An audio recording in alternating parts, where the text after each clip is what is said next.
तुम्ही चांगल्या सूचना घ्यायला सुरुवात केली तर काही कालावधीमध्ये म्हणजे मेडिकल सायन्स असं म्हणतं की 21 दिवस जर तुम्ही चांगल्या सूचना घेतल्या तर तुमच्यामध्ये तसा बदल होतो. तर काय होतं, एखादा दगड असेल तर आपण त्याला चिमणीने हे करून त्याला एक आकार देतो, चांगली मूर्ती तयार करतो. तसं आपलं अंतर्मन आहे, अंतर्मन एवढं पॉवरफुल आहे की जगामध्ये तुम्ही काहीही करू शकता. एका सुईपासून एका मिसाईल पर्यंत जे काही तयार झालंय आजच्या जगामध्ये, तो पहिला विचार आपल्या अंतर्मनामध्ये आलेला आहे. त्याची कल्पना किंवा त्याचं व्हिज्युअलायझेशन म्हणतात काय, ते आपल्या अंतर्मनामध्ये आलेलं आहे. त्यानंतर त्या गोष्टी तयार झालेल्या आहेत. तर आपण तुम्ही जर कोणाला जर मानसिक आजार असेल किंवा जास्त थिंकिंग विचार येत असतील किंवा काय, तर स्वयंसूचना घेणं खूप महत्वाचं आहे. आता तुम्हाला एक छोटासा प्रयोग दाखवू, तुमच्यावरच पूर्णपणे फ्रेश होऊन जाल तुम्ही. दाखवा.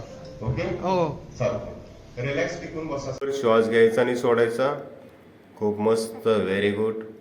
प्रत्येक श्वास हा आपल्या शरीरासाठी खूप महत्वाचा असतो. शरीर पेशीला इंधन असतं ते.